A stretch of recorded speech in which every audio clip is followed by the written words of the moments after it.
One thing I need to change before I get the safe powder coated is the hinges. When I welded them on, I pressed them against the side of the safe, and when the door swings, the side of the hinge scrapes against the door. They needed to stand off just a little bit to give them a little bit of clearance. So I'm going to cut them off and re-weld them.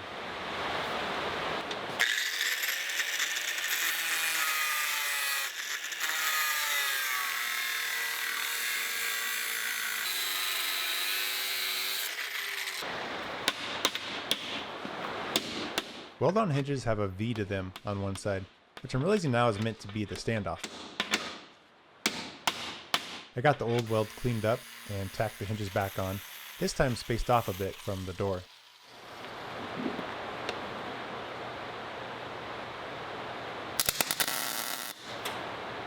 Especially once it's powder coated, it'll be really important to have a gap between the hinge and the door.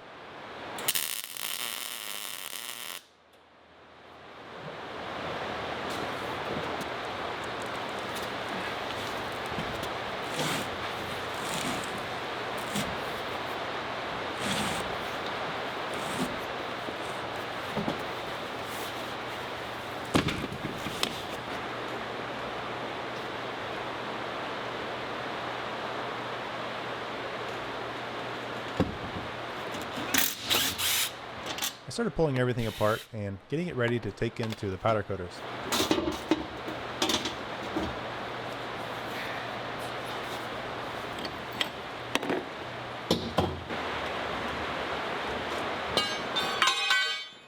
There's one last thing I wanted to do before that though. There were some comments in the first video that I should put a fastener hole through the backside of the safe, which I thought was a really good idea.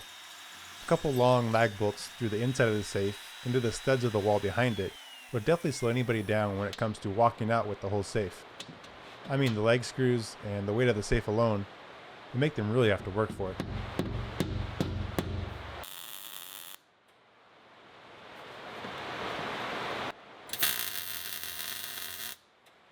I welded in 2 pieces of pipe and cleaned up the welds.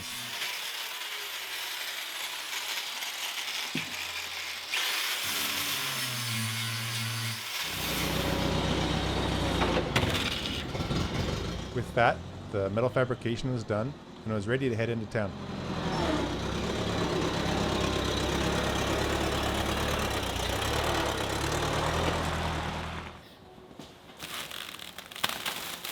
It's like Christmas morning when you get things back from the powder coaters.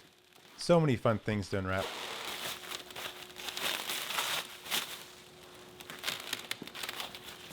I went with matte black and took a chance on getting the handle in gold, which I thought turned out great and I was really happy with.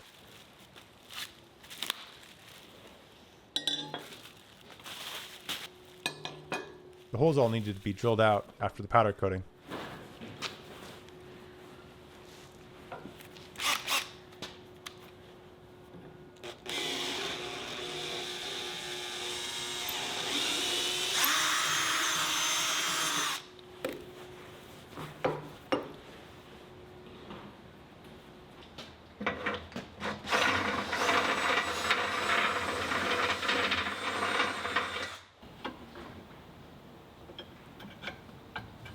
I started putting things back together, I think for the last time. I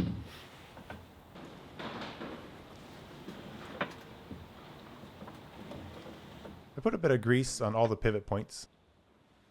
I didn't powder coat the locking bolt pins, so I waxed them, hoping to keep them from rusting.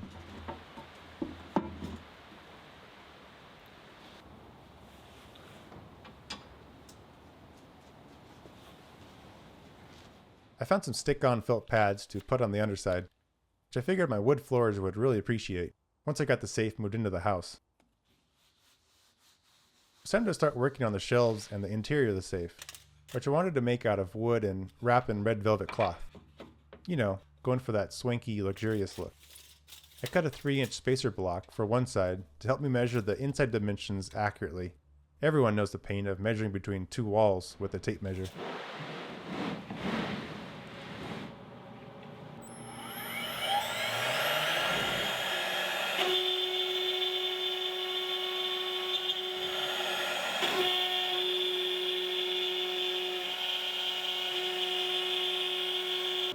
Before I could design the shelves, I needed to find the best tolerances for the velvet wrap boards to be slotted and fit together. The velvet is thin, but there'll be 4 layers of it on most of the joints.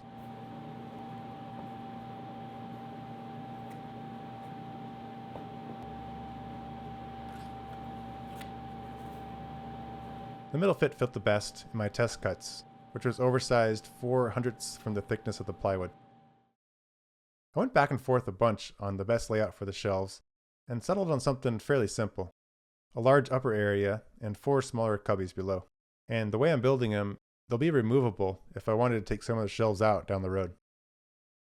I first marked the safe locations to fasten the 1/2-inch Baltic birch down to the spoil board, and then ran the program to cut all the shelves out.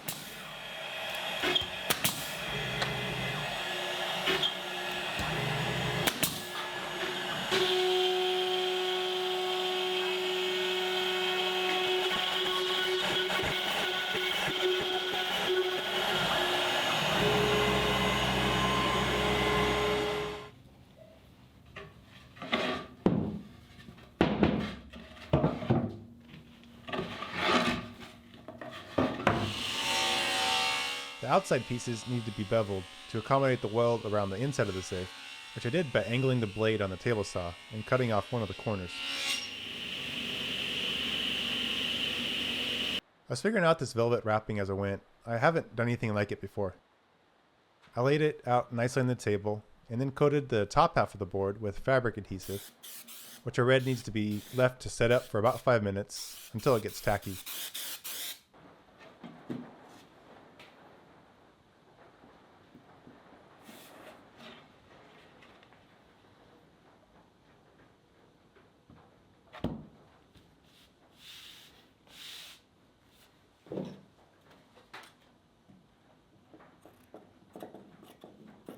I trimmed a piece of fabric and flipped it over. Then I could spray the second half. I split it up into 2 steps like this because I knew I needed to get the fabric fully stuck down into the groove before laying down the other half. The velvet didn't stretch at all.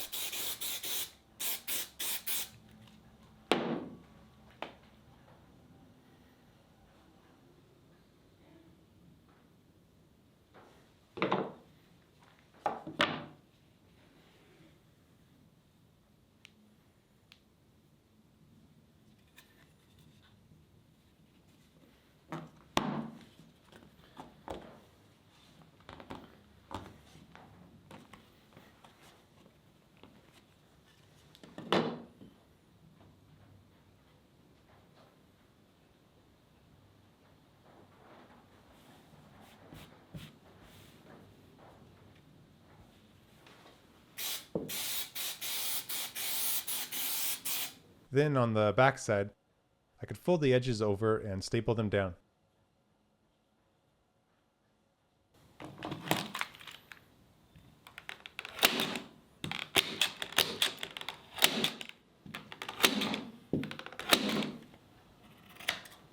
I trimmed off the excess material in the corners.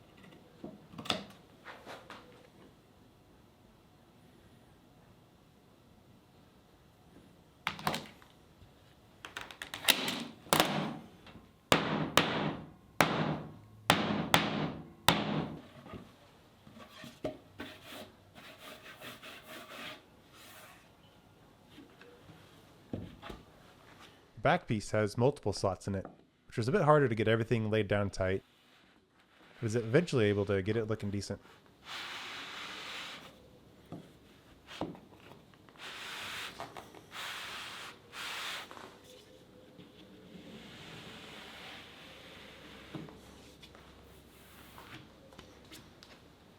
So I think in hindsight, I think it would have made a lot more sense to build the jamb removable. Then I could have built the whole wooden box shelf structure outside the safe, slid it into place, and then put the jamb back in it. As it is now, I made all these really tight tolerances. So if they go in, and that's a big if, I'm still not sure, they'll lock into place and hold everything tight. But it's a big if they're gonna fit. I'm a little nervous about this, but I'm gonna start trying to get them in there and see if it's gonna work. Might be starting over on some of these. I know the hardest one is going to be this back one. It's going to be really tight to get in there. Better put it in the right way.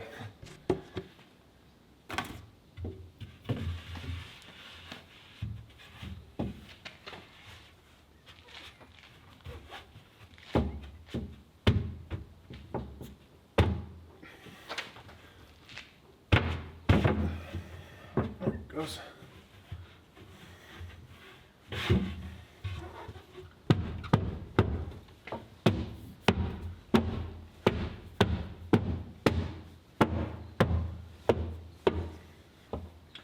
Don't have a clue how I'm gonna get that out of there if I need to, but it's in.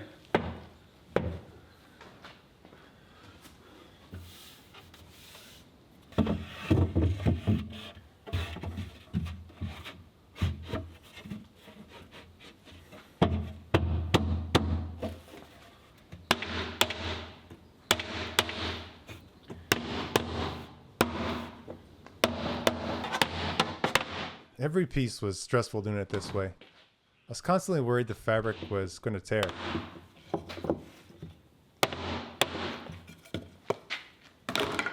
But at the same time, it was really satisfying every time a piece fell into the groove and locked into place.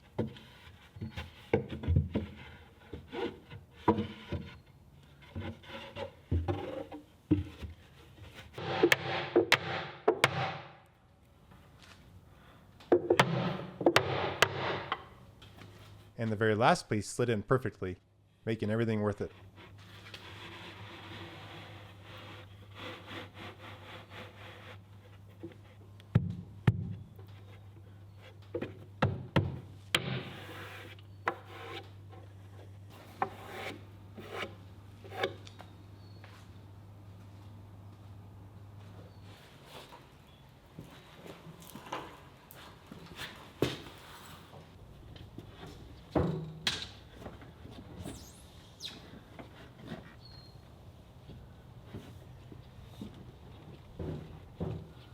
I hauled the safe to the studio, where Kelly had started working on the design for the front.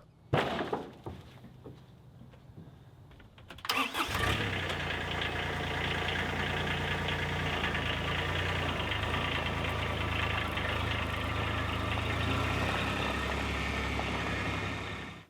sent Kelly a PDF image of the front view of the safe, which she imported into her iPad and started sketching ideas over the top of.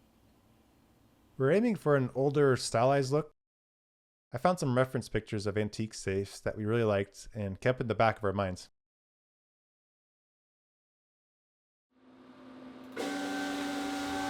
Kelly sent a final design back to me, and I cut it out on the vinyl cutter.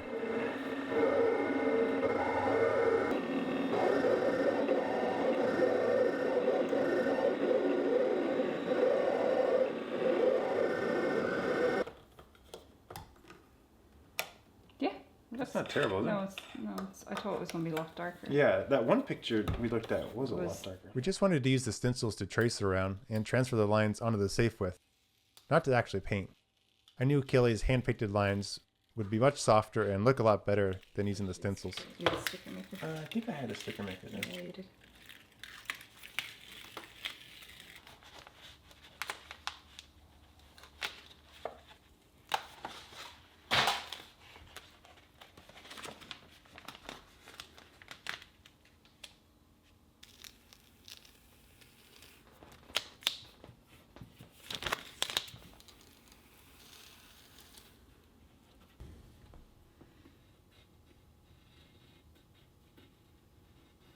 I traced everything with a pencil, and then recruited some help to remove the stencil material. You getting it all? Yeah. Make sure I didn't miss any, okay? Okay, I'll do this. It's hard. I know. That's why I need your help on it. Then Kelly swooped in and got to work painting. I had originally planned on helping with the paint job, but my test swatches left me thinking it was probably best to leave it to her. I'm not what you would call adept with a paintbrush. We used one-stroke lettering enamel paint, which people would normally use for painting signs or like pinstriping on cars. Did a great job covering up the black paint underneath in a single pass.